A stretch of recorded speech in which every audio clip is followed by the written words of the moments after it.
বলেন কি নাম আপনার বাচ্চার? মুত্তাকিন মুসাম্মির। মুত্তাকিন মুসাম্মির। কি সমস্যা ছিল আপনার বাচ্চার? স্পাইনাল বিফিডাল মাইলোমেনিনগোসেল ছিল। মাইলোমেনিনগোসেল ছিল। মাইলোমেনিনগোসেল কি হয়েছিল? কোমর পিছনে টিউমারের মতন ছিল। এটা দেখাইছিলেন বিভিন্ন জায়গায়?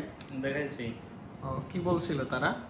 তারা বলছে যে 6 মাসের আগে অপারেশন করা যাবে না, 6 মাস পর করা লাগবে।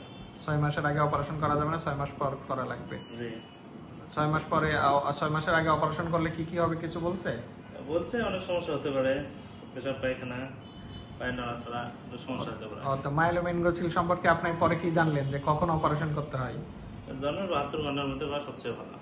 জন্মের 72 ঘন্টার মধ্যে করা সবচেয়ে ভালো। কতদিন বয়সে অপারেশন হয়েছিল আপনার বাচ্চার? আমার বাচ্চা হয়েছিল 1 মাস 6 দিনে। 1 মাস 6 দিন বয়সে। দেখি বাচ্চার আপনার কোমরে যেখানে ছিল পিঠটা।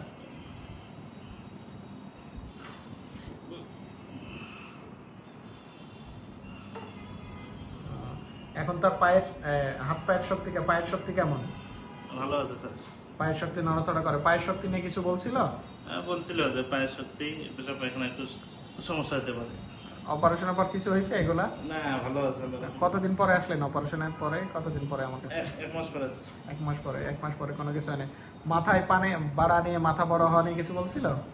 হ্যাঁ, বলছিল যে সর্বপ্রথম মাথার অপারেশন করা লাগবে, পানি থাকলে, তারপর এটা। কি মাথার অপারেশন করা লাগছে আপনার বাচ্চার? না, ভালো আছে। ভালো আছে সব থেকে। তাহলে আলহামদুলিল্লাহ ভালো আছে। তাহলে আপনার তো এটা দেখে অনেক ভয়ে অনেকে এখনো মানে এটা নিয়ে কুসংস্কারে আছে, এটা নিয়ে এটা করলে এ হবে। যাক, ভালো আছে আপনার বাচ্চা আলহামদুলিল্লাহ।